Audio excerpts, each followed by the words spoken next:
My name is Karen Neurohr, and I'm a librarian at Oklahoma State University Library. And today is Monday, October the 8th, 2007. We're in the Angie DeVoe room of the OSU Library, and we're here with two gentlemen, Mr. Keith Judkins and Dr. Craig McKinley. And they're here today to record their stories for O State Stories, an oral history project of the OSU Library. Welcome to the library today. Thank you, Karen. Thank you. And we'll start with you, Mr. Judkins, and tell us a little bit about yourself, where you grew up, when you graduated, some information like that, if you would. Okay. I grew up in Muskogee, Oklahoma, and graduated from high school there, Central High School, in 1963, and and high school was really when I first got my first opportunity to know something about forestry. And there used to be an old test called the Cooter Preference Exam, where you punched a hole with a pin in a sheet, and then it told you what your interests were. And mine came out forestry, and next thing I know, I got a catalog from OSU and looked at it.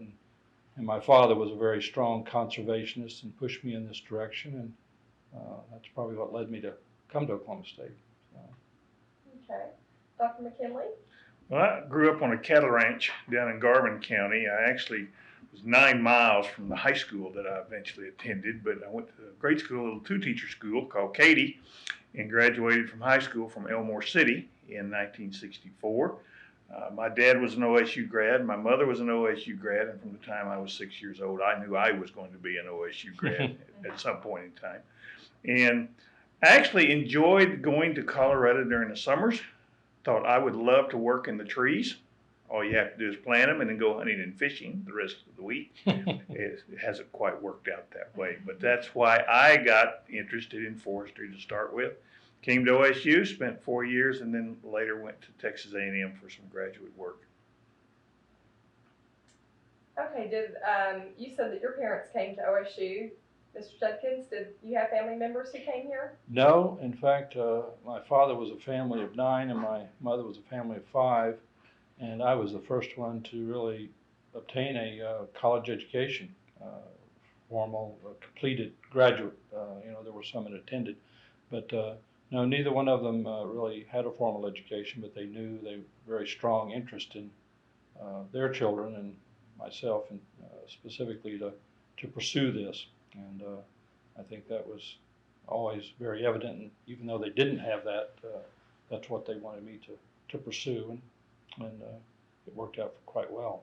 And as Craig mentioned, I guess, in looking at beyond, I graduated in '68, the same as Craig did, and then really did not have as strong an interest in the resource side of forestry, but the other side is the product side, produced by the forest, and I sort of followed that track in the lumber industry, and spent 30 plus years dealing with lumber issues in Washington and DC from more of a regulatory standpoint. Did you live in Washington, D.C.? Yes, I spent the last 20 years just moving back to Oklahoma last year, still working in the trade association business. It is not the forest products industry right now, but before that, I was in Washington for a number of years in dealing with that in the area, legislatively as well as other regulations. What changes have you seen in the amount of time that you've spent there with the industry? Well, I think that overall, the thing that really the consumer sees too, or maybe doesn't realize, and that's the tremendous amount of conservation that has gone into home building. I mean, it was very traditional. Well, actually, from the sawmill to nothing is wasted these days. Nothing is burned on site, whether it be a home being built or in a sawmill. Everything is used for either energy production at the mill and or product development, from sawdust to short pieces that used to be burned or thrown away. Everything is utilized, and I think that's really one of the key things I've seen from the product side is better utilization of our forest, and whether it happens to be the building trades or whatever, it has made a major change in the last 30 years. Okay. Dr. McKinley, you've been at the academic side of forestry department with your career, and so what changes have you seen from your perspective? Well, I think we've gone a little bit in a cycle. Sometimes these sort of things happen. We'll talk a little bit later about our OSU Forestry Department. But in the late 60s and early 70s, we started to see a lot of students come in who were environmentally interested. The idea was not necessarily for timber production, but maybe more natural resource management. Now then, those types of activities have been taken by other departments, such as environmental science departments, things like that. So we've seen a decrease in the number of people who actually wish to be forester management oriented. On the other hand, there are a number of folks who are now in the forestry arena saying, hey, it's a forest resource, not just a timber resource. So I've seen those kind of changes. The pendulum swings a little bit back and forth, but on the whole, I think we're going in the right direction. Okay. You were here at OSU in the 1960s, both of you, and from a historical perspective, there were a lot of things going on in the United States during that time period. So what was it like here at OSU when you were here? You started in 65, is that correct? 63. 63, okay. 68. So what kind of things were going on in town or on campus? Well, I might comment, and I'm sure Craig has other comments, but the focus at that time globally was the Vietnam War. And I actually saw my first war protest. I'd seen them on TV on Berkeley and other campuses across the country, which were much more probably strongly against the war, but it was not, it was the only major global focus, but it still wasn't, tearing the campus apart and anything of that nature. So, but that was something that was a strong interest at that time, because we did have the draft, and it affected all students significantly, semester to semester. How so? Well, the selective service system had a numbering system, and the draft boards, I guess it was, and if you didn't make your grades, you turned in grades. I think I'm correct in that, Craig. I mean, every semester your grades were checked. Every semester, if your grades were not up to that 2.0 bar, pretty soon you were in basic training. It was just that simple. Yeah, it was a strong, and we were seeing our friends go, and some that are on the back of this plaque didn't come back. So it was a major effect on us. Did the media cover the protests that you saw here? The one I saw, I was hiding behind a tree over by the fire department on the corner, and because I didn't want my father to see me on the news that night, but I was watching it, and yes, the media covered it, and there were professors and students participating in it, placards and so forth, but just a parade and down the main street down here. So, yeah. Dr. McKinley, did you see? I don't recall seeing any anti-war protest. We had a faculty member who resigned, or at least offered to resign, for lack of academic freedom, and this caused a pretty good stir locally. Certainly didn't make the national news, but it made the state news. And so there was to be a student meeting in front of the library, right out here in front. And there were to be no protest signs. This was to be a student meeting. And as I recall, Tom Lucas was Student Association president, Bob Swaffer was the vice president. Well, there were probably 10 to 15,000 people out here on the library lawn. And of course, one person brought a placard that said, "The university is for the students," and so that's what got on TV. And this meeting was to say what is going to happen here at OSU relative to academic freedom. So most of the students showed up, and I showed up, and I got a call late that night from my father. Says, "Were you at that protest meeting?" And I said, "Yes, I was." And I thought, that was going to be the end of it. But it was not supposed to be a protest. It was supposed to be a student meeting, and it died down fairly quickly. But one sign, I think, is in one of the annuals, if you look at it. Okay. Do you have any memories of particular buildings where you lived when you were a student here that you want to share at all? Greg, I went first last time. Do you have this? Well, no matter where you live, you're going to have memories. That's for sure. And I spent my freshman year in Bennett Hall, and I worked in the dorm cafeteria over there, and my job was to wash pots and pans every morning at 5 o'clock. After 1 year, I then moved into Farmhouse Fraternity, which is still located in North Washington, and spent 3 years there. A great experience. Had some leadership responsibilities, and I learned how to, actually I was business manager and had learned how to buy the food and hire and fire the cooks. And I'm the only guy I know of that ever sit up at 4 in the morning tempering a grill so that the guys can have breakfast at 6 because we bought a new stove. But they ate breakfast. I made a 92 on a Nat Walker management exam, and it was a great day. Yeah, it was a good day. Those are the kind of things that lead later in life when you've got to get a job done. You say, well, we've done this before. We can do it again. Do it again. Mm-hmm. Well, I lived in Cordell, and I signed up late coming to OSU, that practically in the summer, which now would be unheard of if you didn't have your ducks in line way before that, maybe years. So I was on the 4th floor, no elevators, 425 Cordell Hall, which I'm glad is still standing. You get to see it at football games, but it's long since not been a dorm, as I understand. But then I moved into apartments after that. But one sort of unique thing is that there were several of these, 2 or 3 that I know of on campus at that time. There were places that were they were like boarding houses, and you could go by there at noon or dinner, and you could you bought a entree, piece of pounded steak, if you barely call it steak, and then it was all family style. And one of these facilities was Eskimo Joe's building. That was we'd stop. I lived on Duck Street at that time, and we'd stop by there and maybe grab lunch for $2.50 or something like that. But I'm sure those don't exist now. But there were several around the campus that you could stop by and do that. I'm sure. I guess they had rooms also for people, but you could stop by and eat a hot lunch or whatever. But I thought that was unique then, and I had mentioned that one time to a young lady when I had my children here back at their younger age, which they were embarrassed at everything Dad was asking around campus. But I asked the young waitress at Eskimo Joe's, did she remember that? And she said, yes. I remember my parents telling me that. Is that one of those places we call moms? Yes, yes. It seemed like every place was called moms. Yep, that's right. That's right. Across from Well, what types of activities were you involved in when you were students here? Student organizations? I think the one I probably strongestly remember being involved in was, of course, the Forestry Club. It was a very unique organization in that it was it had some activities that were just tremendous learning experiences.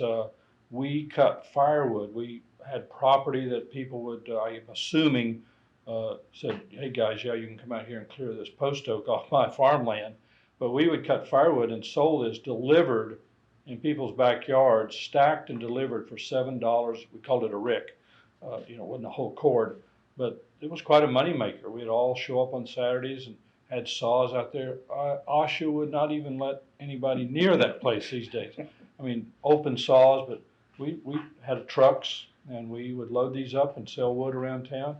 But the real moneymaker was we, as a Forestry Club, had a portion of the refresh concessions on the north side of the stadium on home games. Mm-hmm. And I guess there were a lot of clubs did that.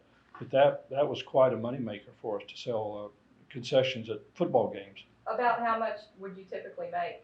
I don't know, but we could bring in $300 to $400 in one football game, whereas selling firewood would take it'd take 2 semesters to get it done. Yeah. We had a trick back in the old days. Lewis Field had a set of bleachers under the scoreboard in the west end. Mm-hmm. Well, those people had to walk pretty good ways to get to a concession stand. And so, particularly in the early games, we wouldn't go down there and serve them Cokes until right before halftime.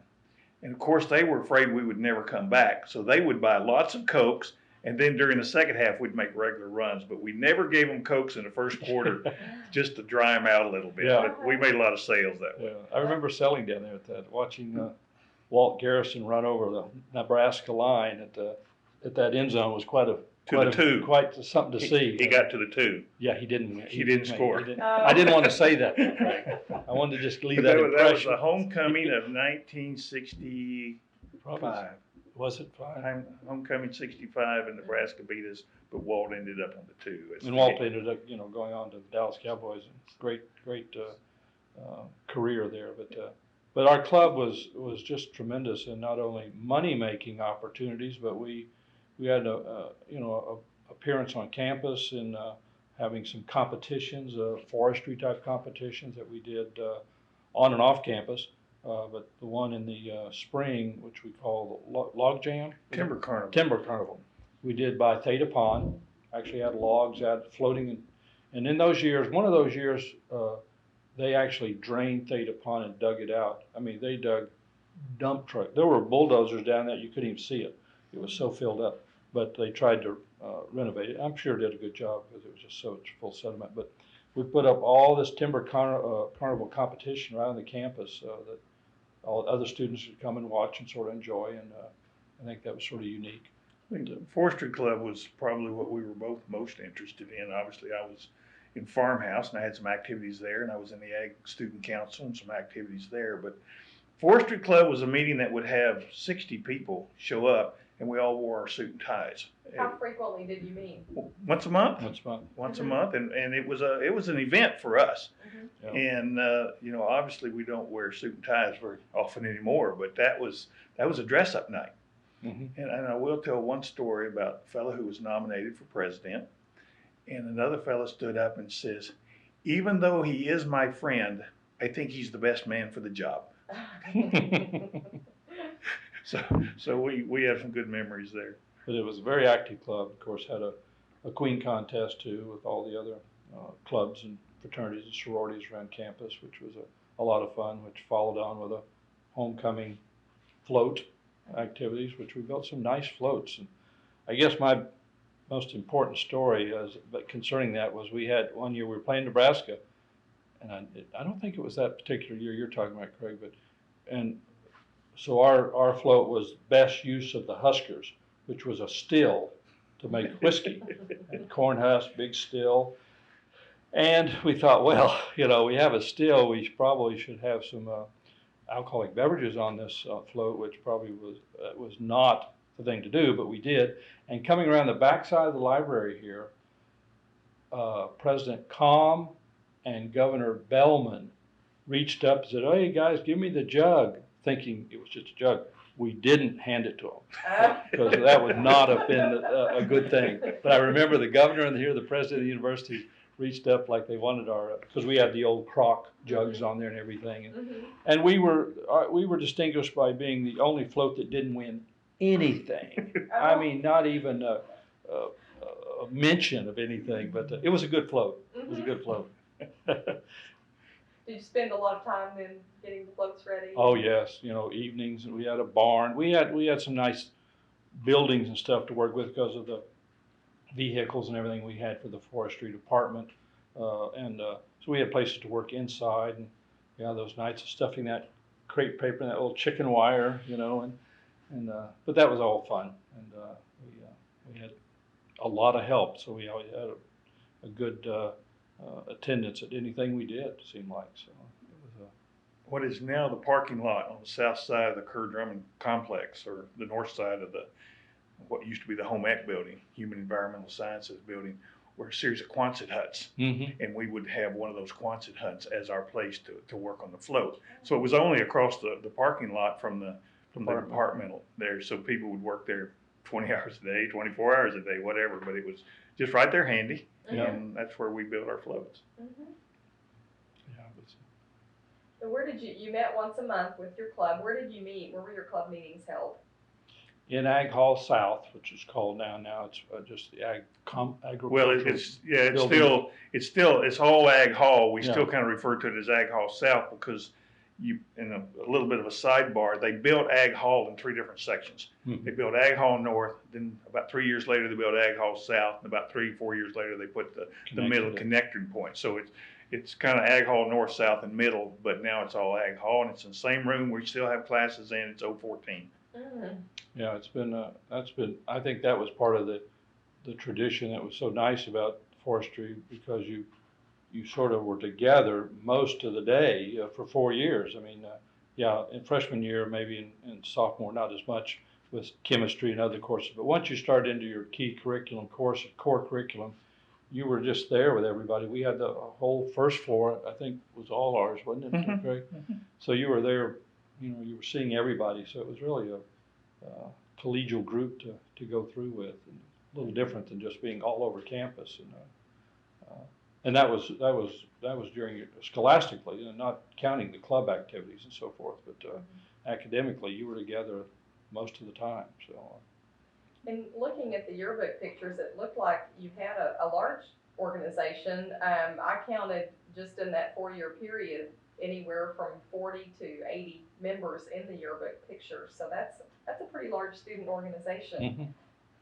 I couldn't tell you exactly what the largest number of enrollees ever was, but I would expect about 160 to 180 during our time here in the forestry department. Yeah, we were in that top of that bell-shaped curve, probably in our late 60s years. That was a peak of the students. Because we would take 40 to 50 students to summer camp every year, and that was basically a fourth of the enrollment. And that was a semester of work, 8 credit hours in a 9-week period, and that was mandatory, usually after your sophomore year. Mm-hmm. And many forestry schools across the country that are in more forested areas than we are here in Stillwater, have their own permanent camps, but OSU didn't. So we did a roving camp. We would use other schools' facilities. So that was another nice thing, is our students would get to go all over the country, in Alaska, everywhere. I went to Kentucky. I think Craig went to Tom, Oklahoma. I went to Southeast Oklahoma. We did have a little place in Tom, Oklahoma. It was called a high school building. Yeah, it's burned down since then. So, but that was sort of unique. I went to, let's say, Eastern Kentucky, and we had 42 students there, plus professors, for 9 weeks. And we used a University of Kentucky engineering school facility out there. But that was a really unique thing for forestry to be able to do that, I think. And again, it just brought us closer together, living together like that. And our professors set it up just like the Army. I guess one of the guys had been in the military, and you had your chores. I mean, we ran the camp too. There was nobody there. We were in the empty buildings, hired cooks. We all had chores which we rotated, from heating the burner so we'd have hot showers, because you had to turn on these gas things at 5 o'clock in the morning. And your friend, they might be your friends, but 42 guys who had cold showers were not your friends. You didn't heat that water up. And but it was a unique experience to travel out there and do the coursework in the woods for all those weeks, and then head back to summer jobs and whatever else we had to do before we came back to campus. But that was another unique. We wear that word unique out a lot, but it was something different. That I think the civil engineering group had a summer camp, sort of a surveying thing, but otherwise, not too many other departments or colleges had those kind of programs. So did you have to pay your own expenses for the summer camp? Absolutely, including tuition. Tuition, everything. That's right. Yeah, and room and board, everything, and get there. Do you remember how much it cost to do that? I don't. I don't either. I know that it was $7 a credit hour when I started here for in-state students. So it probably wasn't much different. Not for tuition. Yeah. We spent the summer at Tom, Oklahoma, in the high school gymnasium is where we slept. We had 42 bunks, cots around the room. We left one end open. That was where the basketball goal was, so we could shoot baskets. And of course, we didn't spend all day there. We were out in the woods, but that's where we spent the night. Part of our pay for that was we had to repaint the high school. So on weekends, some guys had cars others had cars that worked. But those of us who couldn't go anywhere, couldn't afford it or whatnot, would help paint the school. So over the course, and we had an 8-week camp. Over the course of the 8 weeks, we painted the school at Tom, Oklahoma. Oh gosh. And that was part of our duty. I had an old car at that time, which in those days, which most people don't even know what recaps were, but a lot of times they recap tires. You could buy tires that had new treads put on them. They were called recaps, much cheaper than a regular tire. So I had new recaps on. And 2 weeks before we were to leave, somebody stole all my recaps, left my car sitting on the ground. So I had to put old used tires on. I had 5 blowouts going out to Eastern Kentucky. So now I'm in dire straits because I had to buy a tire out there. And I pulled a trailer out there and took a bunch of, everybody put stuff in foot lockers. So one of my good friends, he still holds me to this, but I charged freight to take those foot lockers back to Oklahoma because I needed gas money to get back. So they haven't forgotten that. So I think I charged them $9 or $10 to carry their foot locker. Well, the average cost of a retread or a recap back then was about $10. Yeah. Because we both bought them. Yeah. Yeah. So, Do they still make them? I don't think so. Now, big truck tires, that's why you see all these treads laying on the road. A lot of those were still recapped and they sling the tread off. So that's where that comes from. But Steel belted radios cannot be retreaded. No. I think that's the issue. It's a technological thing. Yeah. Otherwise, they'd probably do it. So, the old bias tires could. Yeah. Okay, one of the things that I wanted to ask about, I understand there's a story about the Bedlam Bell. The Bedlam Bell, one of my fondest memories, Karen. At that time, the history goes way back, and I think most people know the history, that we had the bell at Old Central, and some OU fans stole it, and they kind of went on for a few years, and the story was if we ever beat them in football, we could have our bell clapper back. They didn't take the whole bell, just the clapper. So we could have our bell clapper back. And at that time, they had an Indian mascot, Native American mascot, who had a big headdress. And they said, if you win in football, you can get your bell clapper back, and we'll give you the Indian headdress. Well, we didn't beat them between 1945 and 1965. Finally, in 1965, which was during our tenure here, OSU beat OU at Norman. And so there was a big ceremony at the 50-yard line where our Student Association government president received the bell clapper and the headdress. Well, it just so happened that the Student Association president was my roommate. So he brings the bell clapper back, and this is on Saturday. And we decided we wanted to ring the bell in celebration of the victory on Sunday. But Old Central's belfry apparently was so weak they didn't want to do it over there. So they put it in the bell tower at the Union. The Student Union bell tower, you go to the 5th floor. We went up there, and Sunday morning, we began ringing the bell. And so we rang the bell all day Sunday morning. I think Monday, somebody else rang it, and I don't know who, but Monday we were given the day off because we beat OU, and that's the only time that's ever happened. Yeah. But the fun thing was being able to ring that bell in celebration of a victory and being one of those kids that got to do that. And that was a fun thing. Actually, and we actually beat them the next year too. That was 2 years back to back. I don't know if that's ever been done probably again, has it, Craig? 97, 98. Oh, back to back. And we beat them in 65, then in 66 we beat them here. And as I walked out of the stadium in 66, I heard the bell being rung and it again. And of course I wasn't involved in that ringing, but I do remember that sound. So did the clapper stay at the bell in the student union then? I think they've taken it down, and last I heard, and this was something through the Daily Ocala, was that they were going to put it, in Old Central. Back in Old Central. But that business of taking and giving memorabilia like that, I think has ceased. I don't think we owe it back to them if they ever beat us again. Wonder what happened to the headdress. I have no idea. Yeah. I don't have any idea, since they don't use that mascot anymore.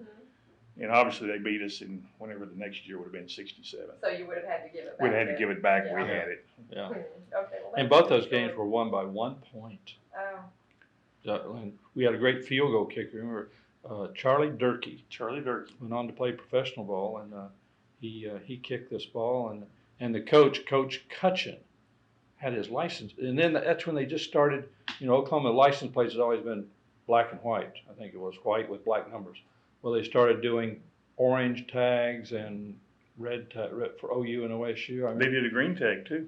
Did they do that at first, though? Yeah, the first three I think were orange, red, and green. For Northeastern? Central State, I think, was the one they were. But he got his the score of the game put on. It was like 15-14 or whatever it was. That was the second one. The first one was 17-16. The Yeah. second was 15-14 Yeah. because they went for two and didn't make it. Right. Memorabilia. Memories go back. Yeah, that's things. That Another really significant thing in that second game, though, that might be interesting to check out historically was Craig mentioned leaving the game and hearing the clapper. Well, I lived out at a brand new apartment complex at that time, probably the newest thing in town, called 40 North, and it's still standing. And there were some parties out there, obviously, after winning the game. Well, for some reason, we got called on the carpet with, and I can't remember the dean's name. I wish I did, Dean of Men. But the bottom line was he put us on social probation. Probably never been done again. And he said it would be taken off after a year. I bet it's still on the book somewhere because I don't remember getting a release. But we were placed on social probation because What did that mean? Nothing, I guess. It was just to scare us because I guess we had one guy getting ready to go to law school. He was scared to death, and another guy was going to graduate school or no, in the service to be a pilot. And but the dean said, "I'm going to put you on social probation, boys." And because evidently he was at the apartment complex also and saw this party. I don't remember that part. He wasn't invited. He wasn't invited. But I'd always thought that was unique. I've never heard of anybody being placed on social probation, but it didn't really have any effect on us, I guess. So. Who do you remember as being an influence on you academically of your professors when you were here? I bet we named the same person. Yeah. Doctor, or well, I don't think he was a doctor at that particular time, but Ed Wheeler is mine. Is that who you would say? No, okay. We got different people, and that's good. Yeah, I walked in, and the thing he did is very simple. I told you I took a different track than resource products, and I told Mr. Wheeler, I said, I'm really not interested in going that route. I'd really like to do something more in the product sales area. And he said, you should go to work for this company. It's called Southern Pine Association. It was a trade association, which I didn't even know what that was or what it meant. And I did, and the rest is history. I love that type of work and have stayed in it now for almost 40 years. Mm-hmm. But he was very straight and to the point. He knew exactly what I meant, and I'll tell him that this weekend. I always tell him the same story, but he said that's what you need to do, and it was a great piece of guidance. Mm-hmm. My person, he may not have influenced me as much as other people, but he was the person I wanted to be most like. And that was who was a mister at that time, later got his PhD, and that was Nat Walker. Mm-hmm. And Nat Walker was one of the most intelligent and nicest people I've ever met in my life. And that's not to put anybody else down, but mm-hmm. just Nat Walker was special. Mm-hmm. And my story goes that I was broke, as most college kids are at most times. And I was getting ready to graduate, and I had to go to the U.S. Army down at Fort Benning to take basic training. And I walked into Mr. Walker's office, and I said, Mr. Walker, does the department have a fund that I can borrow some money from? I am broke. I don't have enough money to even get on the bus to go to the Army. I just need some help. I just don't have any money. He said, yes, we do have a fund. He says, come by tomorrow, and I'll have some money for you. How much do you need? And I said, well, $75 ought to do it. So next day I went by, and as I recall, he gave me cash. And he gave me $75, and I got my bus ticket. I went to the Army, made basic training, went to Texas A&M. I got on assistantship down there. My first check, I sent $80 back. And I said, Mr. Walker, here's $80, $75 plus interest. Hope this is right. He writes a little note back and says, it's just right. Thank you very much. Well, 31 years later, I come back to OSU in the department. The department does not have a fund to loan students. That was Nat Walker's personal money, and he was just that kind of person, and that's just the kind of person I wish we all could be. Mm-hmm. He was a great individual. Yeah, that's a wonderful story, memory. Yeah. You both mentioned earlier when we were visiting before we started recording someone that had a particular research project that you had a little experience with. So if you want to talk about that, that might be good. Craig might have more details about that with Dr. Posey. Dr. Clayton Posey, who was an OSU grad, had gone to school at NC State University and came back, and he was fairly young at this time, maybe 30 years old or so. Probably. And he was, we called him the Oklahoma Tornado because he was very energetic. And he was a forest geneticist, which is what I later became in one of my duties, was a forest geneticist. So I was interested in what he was doing, but more than that, I was hungry and I needed some work. And he hired 5 of us young kids, juniors, seniors, and first-year graduate students, to help him plant trees. And we would plant trees, generally in southeast Oklahoma, over spring break. We would plant them over Christmas break, And in those days, we had a between semester break. We actually finished the semester after Christmas instead Right. of before. We would go for the Christmas break, come back for about 2 weeks, take finals, and then have another week, and then come back for the spring semester. It did not make Christmas vacation happy. If you No, you were supposed to take your books home and, Yeah. and study. But at each of those times, we would go to southeast Oklahoma and plant trees. And we would start about 4 in the morning. Clayton Posey would allow us to all stay in a motel room, but it was the one room. And there would be 5 or 6 of us in there. And he was saving money. And then we would hit the local motel restaurant about 4:30 in the morning. And we would be out in the field at 5 o'clock. And we would watch the thermometer until it got to 32 degrees. Because, see, this is in the winter. When it was no longer below 32, we'd start planting trees. If it was 28, 29, we'd stand there and wait until it got warm. And I swear he would stand there and breathe on the thermometer to warm it up. But when it got to 32, we'd go to the field. Basically, it was generally dark at that time. And we would plant trees all day long until dark. And we would plant by headlight of pickup truck back to the motel the next morning, start it all over again. And we didn't make very much. We made a couple of dollars an hour. But there were 5 of us, and 4 later became forest geneticists. So I guess he didn't run us totally off. No. But it was an experience to do that for 2 or 3 years. What kind of trees were you planting? Generally, they were loblolly pine trees, shortleaf pine trees, and we did put in a couple of cottonwood plantations. Okay. You know, Karen, one comment before we get too far away from the club, I thought we might want to call attention to this little plaque which is in the video. But that was something unique to campus life too, in that if you were joining a club, whether or not it was the aeronautical engineers or the forestry club or whatever, usually you were required to wear something around your neck and obtain signatures or something. And this was ours. We wore this plaque, and you see a pine cone attached to it. And you had to get 25 signatures on the back, which are all back here by students and professors, or club members and professors. And they could ask you forestry questions about your pine cone species or whatever, and you know, maybe harass you a little bit as you walk across the front of the library with your plaque on. And you know, like say aeronautical guys would have an airplane hanging from that or whatever it happened to be. So, but it was a bonding type of thing, I think, too, and that was sort of unique. Which I'm sure they do not do today, probably for that kind of initiations or joining of clubs. But it was a fun thing. So was it just the freshmen that did this? No, because might get somebody transferring in. Anybody who was new to Anybody the club? who was new to the club, you had to join the club, go through an initiation period, and you were a pledge, sort of like a fraternity. You were a pledge in this, and you had to do certain things during that time. But it could be all levels of classmen because you might have people that hadn't joined as a freshman or whatever. I didn't really join until I guess I was at least a sophomore when I joined. So how long was the initiation period? Oh, I think it was probably just a couple of weeks. It wasn't very long. I remember we had to have the plaques ready one Saturday, and then that Saturday in maybe 2 weeks we wear it around campus. You had to make your plaque. You had to make your own. You had to make your own. And a stencil. And I probably made 2 or 3 before I got it right.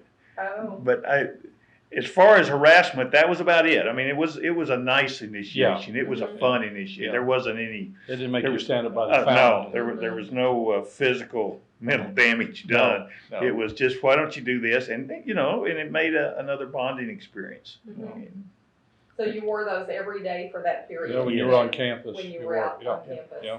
And the pine cones, did you have to come up with your own pine cone Yeah, and attach? yeah, you could pick your own pine cone and attach it and you know a little bit about it, and so in case they ask you some questions or whatever. But that was the way it was done. So it was a unique thing to walk around campus with that around your neck. So. We have a forestry arboretum out here west of town, and so we could collect enough cones to everybody had one. It wasn't a big problem to come up with materials. We were very apparent around the campus with trees because one of the classes was dendrology, which was tree identification, and they assigned you a tree, and you had to sort of follow that tree through its progress throughout the semester. But still, even then, there were rules which I'm sure are strong now. You weren't supposed to be collecting, cutting limbs and everything. And mine was a big bur oak, which I was almost as tall as it. It wasn't a whole lot taller than me, and it still sits over there across the corner. Used to be by the old Life Science building, and now it's probably 50 feet tall and probably 20 inches in diameter. So it's grown quite a bit, but you just followed it and took measurements of the growth and everything. So it was foresters were always doing something around campus, or running a survey line from the engineering building across campus to learn how to do grades and so forth. And, my dendrology tree was a redbud tree over at the corner of Willard Hall. And at that time was a female dorm. So I had a lot of explaining to do when I'm watching my tree. Yeah. It's really my tree. I'm watching the tree grow. Sure. The tree grow. Sure. Okay, well, let's talk about the Forestry Club some more. One of the things that I'm curious about is if there were any women members or any women students in the program when you were here. I recall our first female forestry student, and the year would have to have been around 1967, maybe 68. That memory fades a little bit. But she came as a freshman, and I recall she did not complete her degree here. She, I think, stayed about 2 years. And part of that probably was just the culture of the forestry profession at that time. Our department head was not much in favor of women being foresters, not because of lack of ability, but because of his experience of having to live 20, 30 miles out in the woods by himself, kind of thing. And he just didn't believe that women should be faced with those kind of difficulties. So I don't think the culture was right. We can't rewrite history. That's just the way it was. Since that time, I would say now our forestry organization and our department is about 40% female, about 60% male. So that has changed over the course of time for the good, and we've had some outstanding male and female graduates, and we're real pleased of all of them. But back in those days, it was still a male profession. Okay, and then let's get back to some of the traditions that you had with the Forestry Club. And let's kind of start with fall and talk a little more about this. We touched on this, but I'd like to know a little more about some of the traditions that the club had. And you had in the fall, was that when you had the log jam tradition? That was log jam. It was probably, and I'm trying to put the timing together, but at this time was probably about the end of the pledge period, something like that. And we would go generally off campus. I remember going down by Cushing a time or two to a lake, and at the log jam there was always barbecue chicken and whatever else. And Nat Walker and his wife Helen would show up in their old Model T or whatever they drove as a car, and it was just a fun day. And it was a time that all the club would be there along with the spouses and girlfriends. It just preceded homecoming because also the Queen candidates would come there. Right. The guys would have a date to pick up different Queen candidates and bring them, and sort of let them know a little bit about the campus. And this was before the voting was actually done, so sort of a preview of that activity as well. So. Did you bring dates to this, or were the only females there, just the candidates? No, we bring dates and spouses. Spouses, a number and of the fellows were married. And then it was an official date, There was a phone call made, somebody shows up at some place, and two people go someplace. Not like today where a gang moves around, but it was an official date type of thing. So. And we'd hold some contests generally for fun. Yeah. I remember skillet throwing. We had the ladies had skillet throwing and roller pin throwing, or what is it, rolling pin? Is that what they call those? Throwing, and whoever won it, I think it was Wayne Elmore's wife always won. She always won. Very strong. Cast iron skillets, I assume. Yeah. Oh yeah. Stand out of the way. But we'd have axe throwing and knife throwing and a few of the contests that might go along with just lumberjacks. And then we'd have the floats for homecoming, and that was a 1 month time frame of trying to put together floats for the homecoming activities. And that's when we actually elected the Queen, wasn't it? Right around that time, so they would be tied into homecoming groups.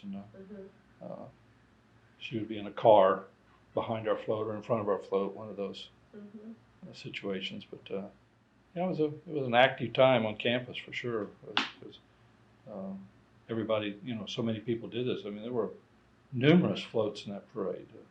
It'd fill up the track. Then there was a track around the football field that, like most schools had at that point in time, and they would all come in there for the final judging, I guess. And maybe half of that track would be full of floats, so there was quite a few. And there were still house decorations, but not as elaborate.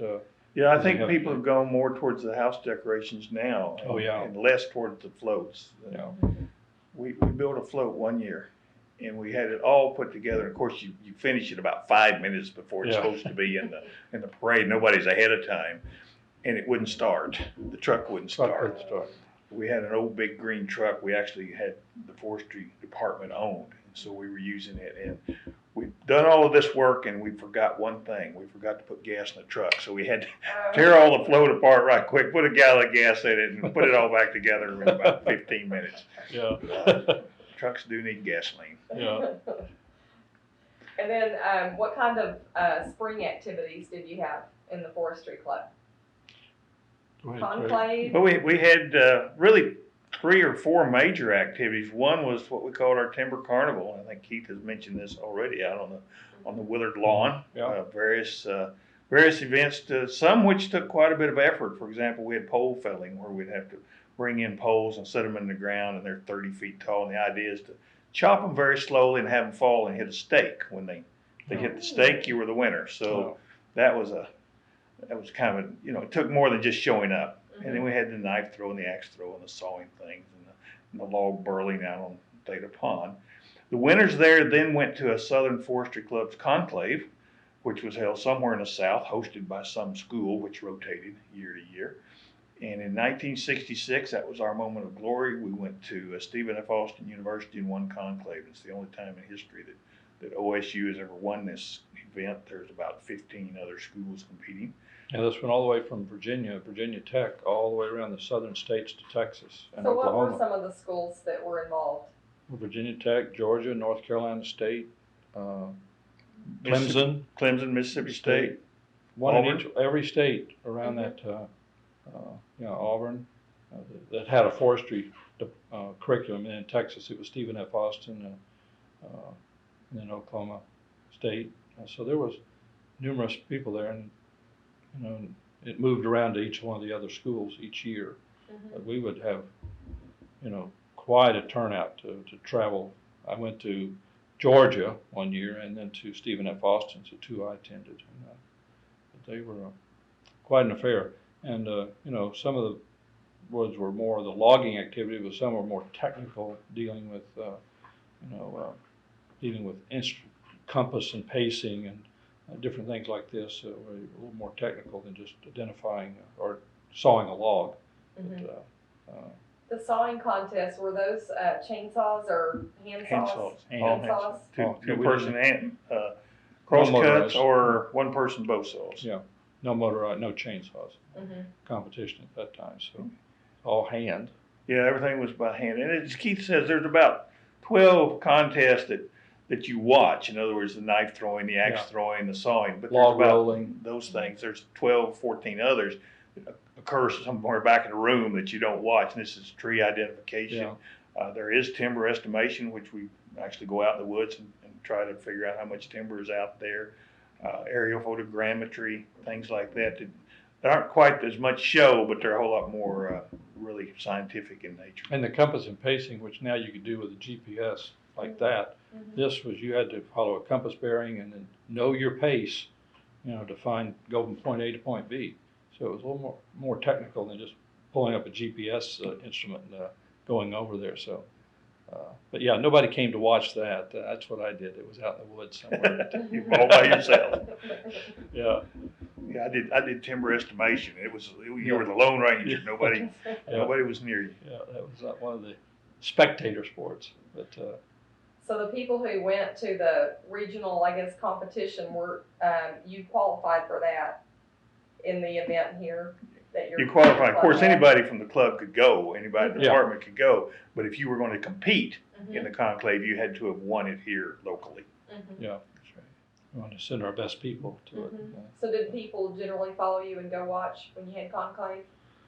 Did other people come, or did you go watch if you weren't competing? From the yeah. Forestry Club, we Yeah. would probably take 30 Oh. Yeah, there 30 was, to 40 that would go, and there might be 12 to 15 contestants. So Mhm. yeah, we had a good time.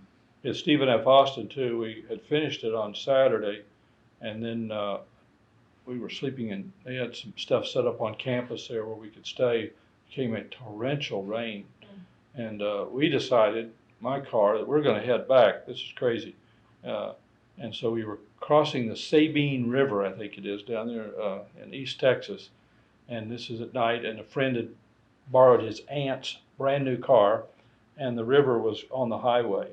But we said, that's probably no problem. It's probably not very deep. Let's just go across it. Well, we better send one of the guys out ahead of us to see how deep it is. So one of our classmates, Tom Capella, walked out there, and about the time a log went by him like this, he said, I think I better get back in the car. And then we were noticing our feet were getting very, very wet, and the car was filling with water. We did proceed across there later to find that there had been several cars swept off that later that night. It's just miraculous that we made it, and trying crazy things like that as students. But we all are very appreciative that we did. But and that aunt of this other student, I don't think she ever loaned him a car anymore. But the ones who stayed had their sleeping bags in a tent. And about 3 in the morning, if you went out there, you could see students in sleeping bags floating downstream out of that tent. On air mattresses. It was Yeah, it was torrential rain. It was one of the worst ever. Yeah. So, Do they still have those conclaves? Every year, Mhm. every year. And it's not as much fun now when you're a faculty member to go as it was when you were a student. I'll put it that way. There's a lot of concern. Obviously, the liability risk and things like Sure. that make you look at it in a different light than when you're a student. But when you're a 20-year-old student, it's one of the great times of and one of the great memories. Mhm. another quick story about going to Georgia.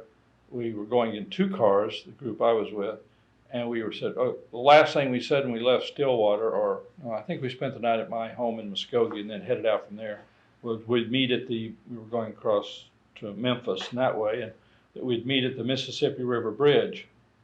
We failed to say which side of the bridge we'd meet at. Yeah, and one car's on one side and one car's on the other side for several hours till we said, let's walk across the bridge, which that bridge is almost a mile across there. And they were doing the same, so they met in the middle of the bridge, and we finally got back together. And we just stopped in at Memphis State, and just asked if we could stay in the dorm. And then the students said, "Oh, sure. This guy doesn't have a roommate or something." We spent the night there on that campus, and then headed on down to Georgia for the conclave. But a lot of experiences like that happen. Mhm. You get a bunch of guys traveling on a road trip cross country, so. So did you win what did the winners receive? What were the prizes for the conclave? Generally, the winner received a plaque that looked like the state in which the conclave was held. Mhm. And then there was a little brass plaque that said, first place timber estimation or first place knife throwing.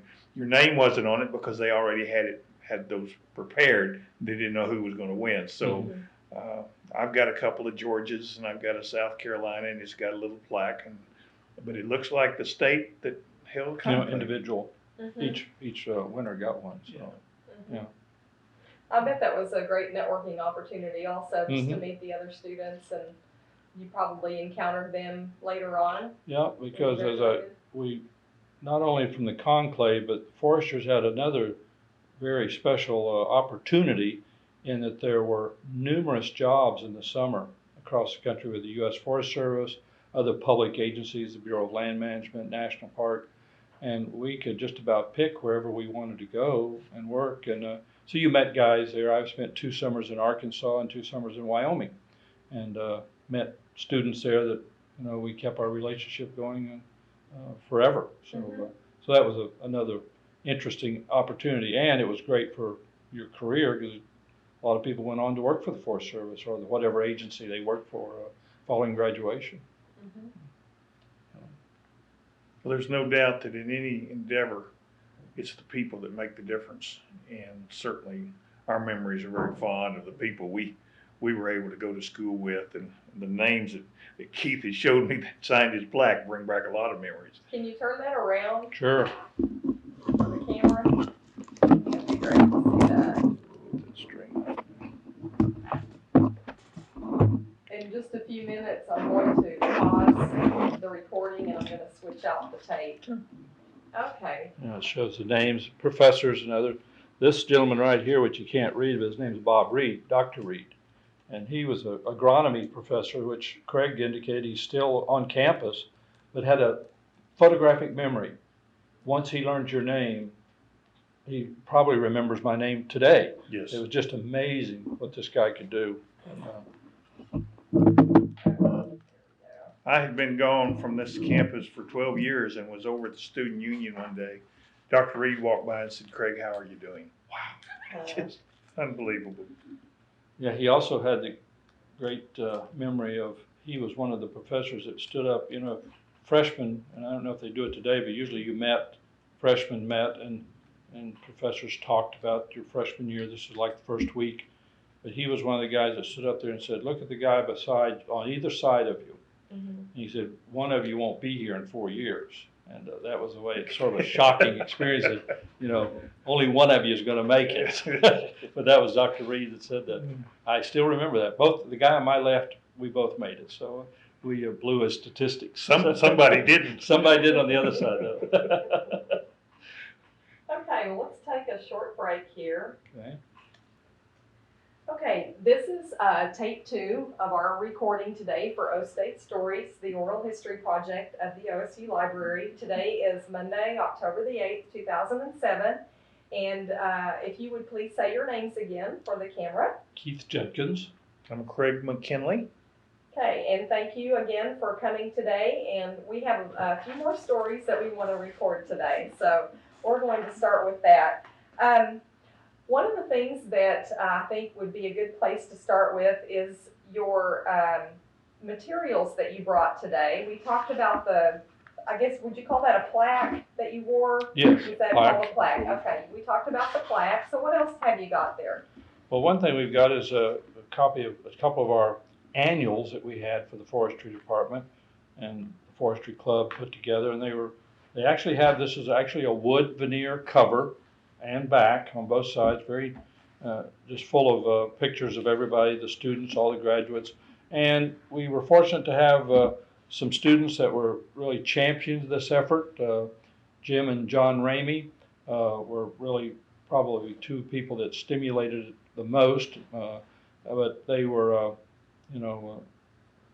had a committee of other students, but it's just a tremendous amount of information and knowledge about the particular year that it covers, all of our activities from, again, each student class, seniors and juniors and sophomores and freshmen, all of our activities through our spring banquet, which was something we hadn't mentioned, but we do have a spring banquet, even continues today, where we present awards to students, primarily, scholarships and other recognition of students.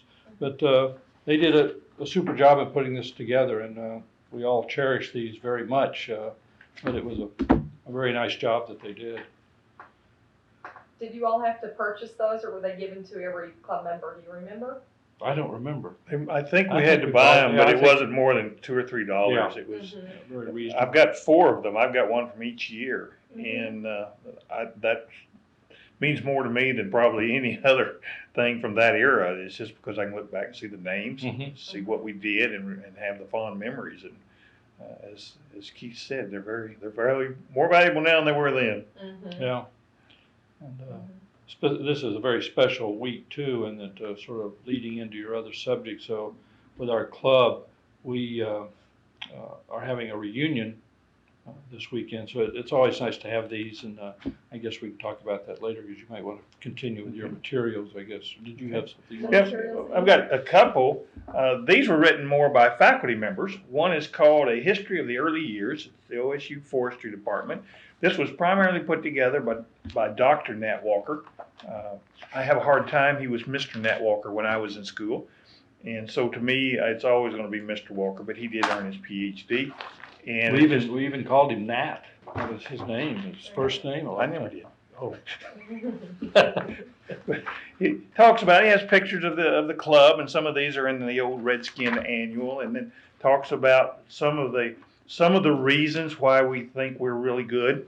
And there's one article in here by Glenn Durrell as to why the forestry department had been successful.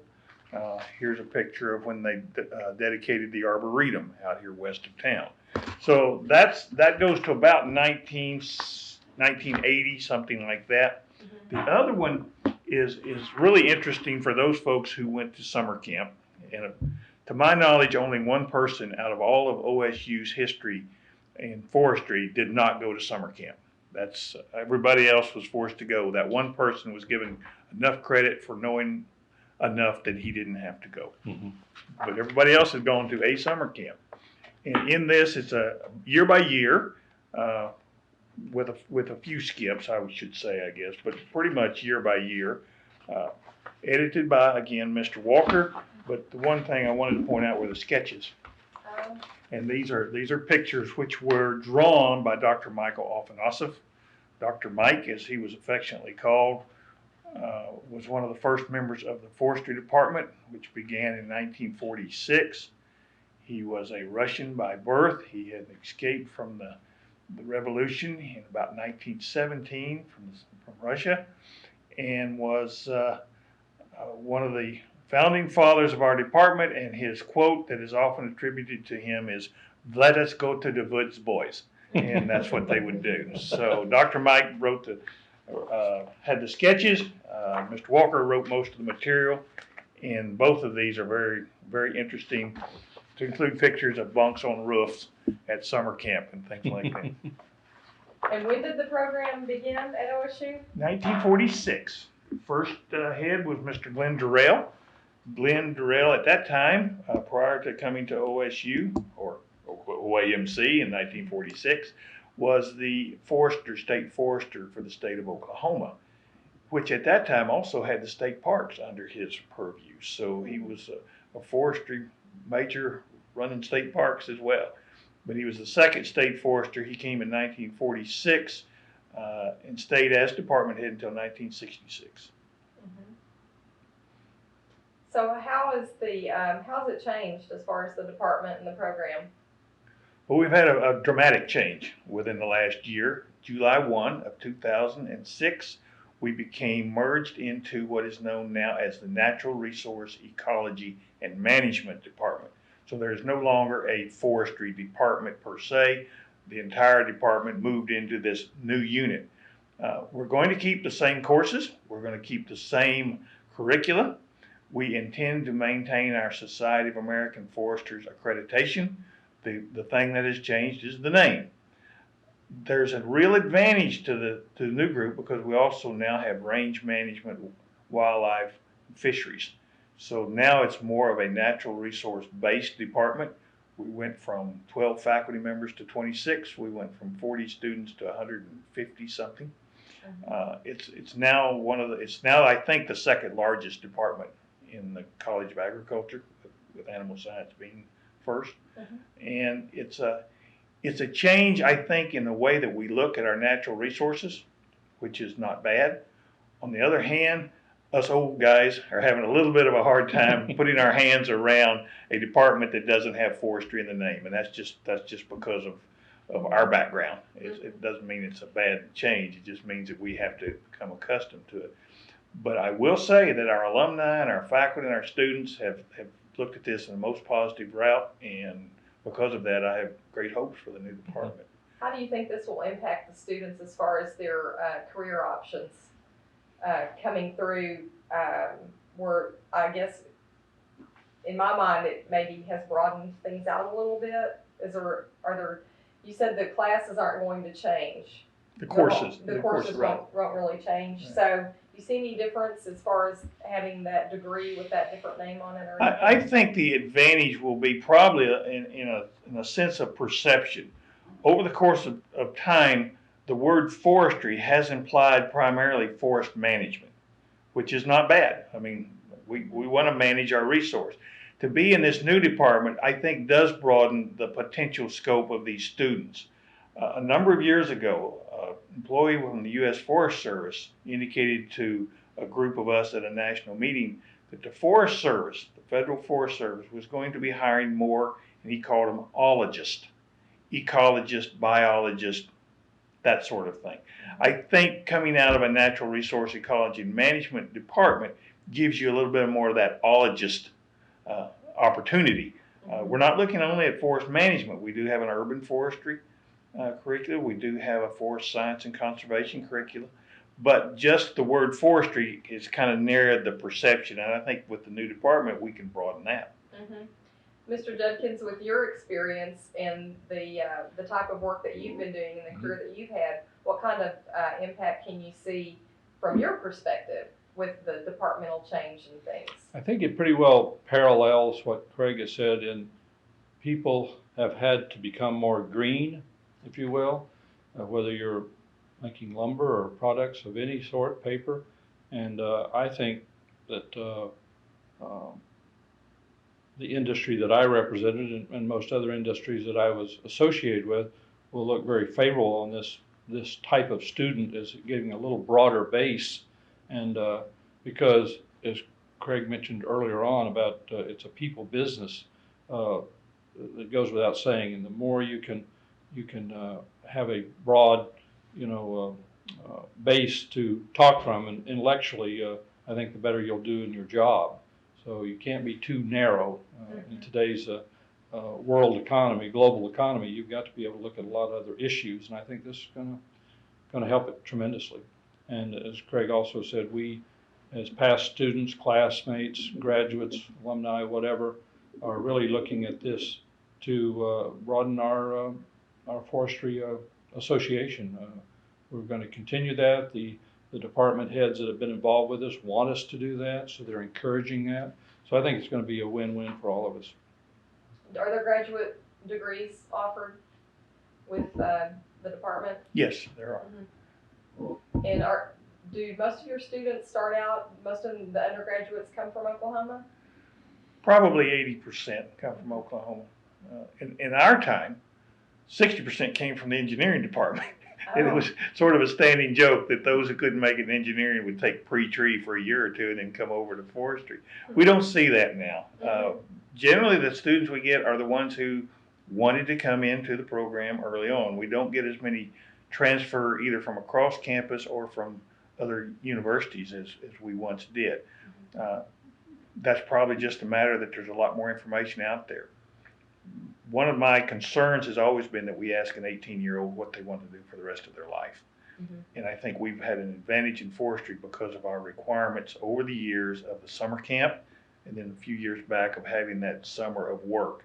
By the time students got out of school in 4 or 5 years, they pretty much knew what they liked and didn't like because they had the opportunity to experience it. I think that was important. Yeah, very much so.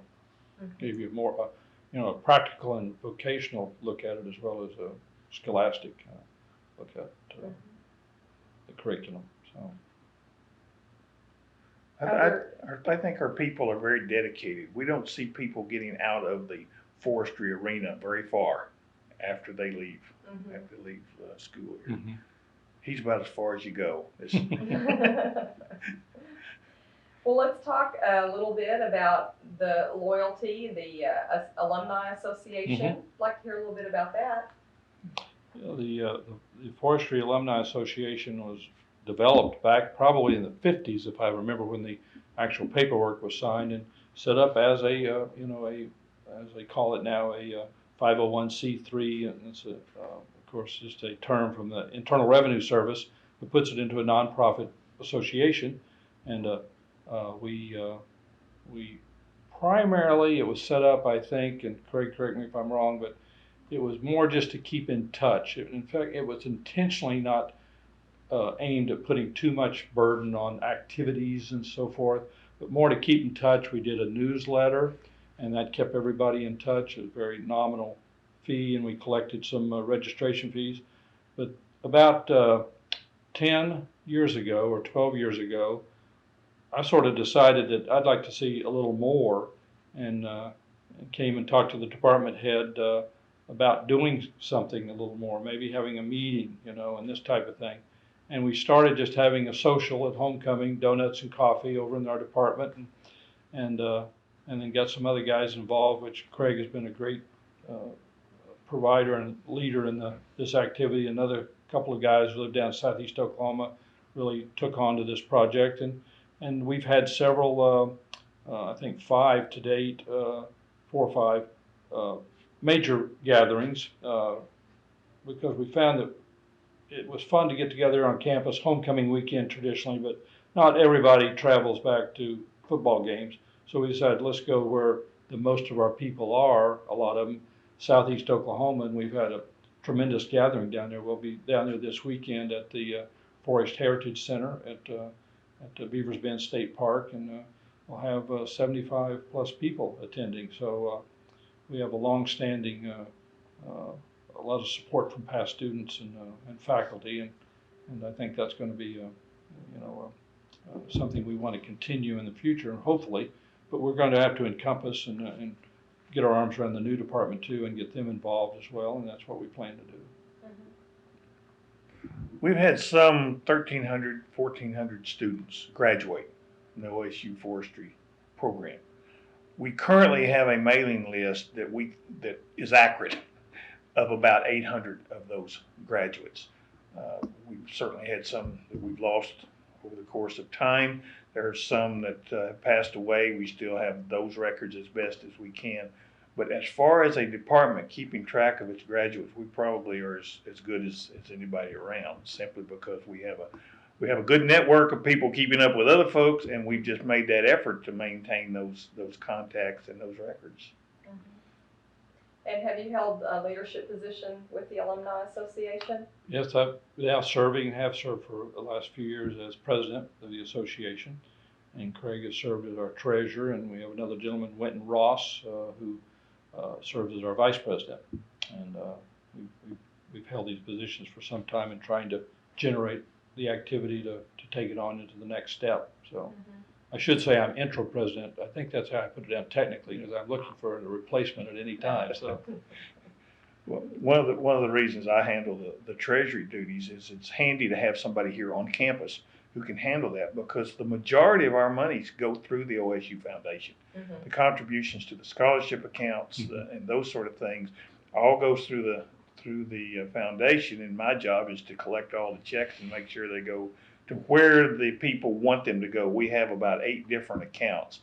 And for example, if I gave some money and wanted to contribute, I might put it in the Ted Silker Fund or the Nat Walker. Other people might want to put it in the Dave Robinson or the Glenn Durrell Fund. So they designate where they want the money to go, and I make sure it goes in that direction. Have you had any noteworthy campaigns to raise money for the scholarship funds or anything in particular? I wouldn't say anything on a large scale. We probably are trying to write a better newsletter to promote this, unless you can think of something else, Craig. I don't think we've really set aside on. We've never gone to a campaign. With the OSU Foundation, as you know, it requires $10,000 to set up an endowed account. Those have been generally set up within 5 to 7 years of when we've announced that they're going to be there available. So our contributions have been self-motivated, so to speak, and they've really done a nice job with our forestry alumni. The idea of how much money do we have and how much do you need, we just always take the contributions, but we've not pushed anybody. We've not really tried to bend their arms too much to contribute. I will say over the course of history that generally those graduates in the 50s and 60s and early 70s have been most active in contributing. Now, is that a result of their memories and they can still remember, or is it a fact that was an activist kind of a time frame in the United States, or whatever it is? But those are the ones who have really contributed over the course of time. Okay. Who are some of the noteworthy people who have come through the program over the years? Who are some of the alumni that come to your minds when you think about the number of years that the association's been active or the program's been here, that people might recognize or or that should be aware of, we should be aware of? We probably don't have anybody that has gone into the political arena, and that's where you get most of the awareness. But we've had a great number of folks who have excelled in their profession, be it academic, be it industry, et cetera. We've had 2 or 3 deans of major universities, deans of agriculture. We've had it. Can you say names or? Well, if you don't mind, yeah. Yeah, that'd be great. Emmett Thompson at Auburn University Mm-hmm. is there. Chuck Gay is currently an associate dean at Utah State University. We've had at least, I know of 2 department heads in forestry departments. One is Harold Burkhart at Virginia Tech, and the other is me, who stepped down about a couple of years ago, but I was department head here for 5 years. We've had industry folks. The name there is Rex McCullough, who served as vice president for research for Weyerhaeuser Corporation. Keith, help me. Well, we've also had quite a few in the working with public agencies like the U.S. Forest Service. In the hierarchy of the Forest Service in Washington, there's a chief of the U.S. Forest Service, and then below that there are regional directors, and then below that it's called supervisor. And we've had numerous classmates, Mike Lunn, John Ramey, George Kelly, or some that come to mind right off, that have served as in these supervisory positions, which encompass, it used to be at a minimum a single forest, which could be varying size. Now the Forest Service has sort of grouped their forest within a state, and John Ramey, who was one of our classmates, just recently retired as head of all of the national forests in the state of North Carolina. Where that used to have an individual at each one of them, they sort of consolidated that activity. But so we've had probably several we've left out that we didn't know about, but these are ones that went through school with us and have served in pretty high level positions within the Forest Service. And I think one other one that has also gained some notoriety is Wayne Elmore as a help me, what the stream side, what is the term now for Best management practices, no, streamside management zones, et cetera. the area along the any drainage, Riparian area. Riparian. He is one of the key riparians. He is retired from the Bureau of Land Management, but I think still serves as a spokesman for several groups concerning riparian activities, which is basically edge along streams and drainages. So we have had some impact out there with some positions of notoriety. Number of years ago, I was working in southeast Arkansas for industry, and I asked one of the supervisors there if they've ever had any OSU students. And he said, yes, we've had several OSU graduate students, then graduates come work. I said, well, what do you think of them? And I think he was honest with me. And he said, well, you know, technically they're about the same as everybody else. Everybody else gets the same technical training. So you know, technically they're certainly good, but they're not above or below. He says, but they'll work hard. And I thought that was a pretty good compliment, that they'll work hard. And I think that comes from the summer camp experience. And it also comes from the fact that if you want to be in forestry at Oklahoma State, you've already admitted it won't be easy. Yeah, as I mentioned earlier about my first job with this group called the Southern Pine Association, which quickly became known as the Southern Forest Products Association, and it still exists today. When I went to work there, there was a field staff in the field of 22 people, and 7 of those were OSU graduates. And probably that's why this professor aimed me in that direction too. But it was interesting, we continued to have OSU guys come in there, and they went out to many positions after serving and with that organization. So it was quite a interesting thing to see that we were very much in the majority of any other single school in doing that job. So they must have liked the graduates from here because they continued to hire them. So, well, OSU is a pretty special place, and your fondness for the university is evident by your being interested in sharing your stories here. So do you have anything else that you might say about Oklahoma State University and what it has meant to you across the years? Well, I guess with my dad being a graduate and my mother, I better not forget my sister either. She's a graduate of OSU. But my earliest memory is my father coming up here in the mid-50s to go to football games. And the one thing we would do when we went to a football game is we always walked through the library. And we would come up those big steps and we would go into, it now has a name, it was a reading room for years. We'd walk in that magnificent reading room. And that memory had just stuck with me. And when I was a student here, I made every opportunity to study in that particular reading room because it goes all the way back to when I was 7, 8, 9 years of age. Those are the kind of things you can't replace. And certainly OSU has been an important part of our family. And Stillwater, more than any place else, is my home because my dad and mother moved around some. I've lived in various places. When I had a chance to come back to OSU and Stillwater, it was coming home to me. So you can't beat home.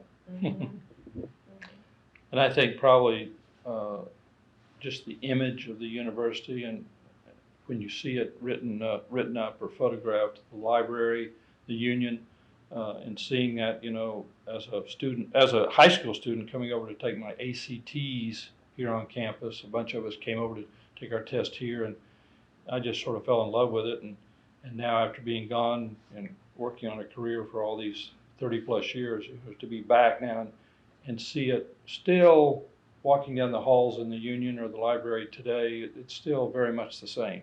And the architecture has stayed pretty consistent, which I think is very important. You don't see that on a lot of campuses, especially with their expansion and cost of construction and et cetera. I think that's my fondest memory is just the look of the campus and when I see it used in some other form or my own memories. And I'm so glad to be back to be able to use it and visit it now on a more frequent basis. Do you have any particular library memories? Oh yes, there's an area where we seem to all meet, again, forestry guys. It was an area in the magazine or periodical section, and they had the American Forest magazines, ones we might read in that area. And it seemed like it was in that northwest quadrant somewhere, but that was where a bunch of us would always come, and study at the tables and everything there. And of course, in those days, we're talking much stricter regulations, and everybody was required to study, especially the sorority girls. And we always made sure that we were here, during those mandatory study hours to see all the girls. So, but everybody had to come for certain hours, and that's probably what brought me to the library mostly. So, Was it Mr. Walker's evaluation test? No. What advice would you give to OSU students today? Well, without question I think I wish I'm going to stop short of saying regret, but I surely wish I would have put more effort into the scholastic, academic and scholastic opportunities than I did. So, I think they can't go without, putting as much effort into their classroom work, because it, when you still get out there in the job market, it's still, there's nobody that subsidizes you at that point, whether you scholarship or whatever. At that time, you have to prove yourself. And that's where all that comes back to help you. I mean, it's, I think, the professors always said, we're not here to teach you a vocation. We're here to give you an education. But the stuff that we gathered there, helped me in many roundtable discussions or boardroom meetings and so forth, that it all came from right here. And so I think you just can't slight that at all. You need to have that classroom time and experience, and put an effort into it, not take it as second reason you're here on campus. So. When I talk to students about what they would, I teach the senior level, sort of the last course before they go out the door. It's a senior level policy administration course. And I asked them, I said, what would you have done different? And I usually get one answer, and that's time management. They feel like they've learned or wish they had learned more about time management. My advice is to enjoy the time in college. I was very fortunate. I was working. I was always tired. I was always hungry, but I knew I was enjoying it. I knew this was a great opportunity. And so many students look at it as drudgery. Oh, it's just something to get through and then I'll go get rich. just enjoy the time, enjoy the people you're around. They'll be your lifelong friends. They'll be your lifelong memories. And if you just learn to enjoy the time here, I think you'll have a better time of it forever. Mhm. Okay. Do you have any final thoughts to share with us today? Well, I just want to thank you for the opportunity to be able to share all this information with the library program here at Oklahoma State. Thank you for doing such an excellent job and guiding us through this process. Thank you, Karen. Yeah, echo that as well. Thank you very much. If you'll turn the machine off, we can tell you a whole lot more stories. Well, I just want to say thank you very much for taking the time to come and share your stories here at the library. I was very excited to learn more about the forestry program and the club and your alumni association, and I think and hope that maybe this might inspire some other groups to share their stories with us, because this is part of our institutional history at Oklahoma State University, and I think we can't lose that. You know, we want to move forward and we want to look ahead, but in the process of doing that, we do need to look back and see how we got to where we are today. Absolutely. And the things that help drive the decisions and the traditions, the fondness that a person has for their education, for their institution, the way that works with the associations and the organizations. I really am fearful that sometimes that is lost, and you all coming today and sharing this with us ensures that for the Forestry Club that's not going to be lost. And I think that's very important, and we thank you very much for coming today. Thank you. Thank you.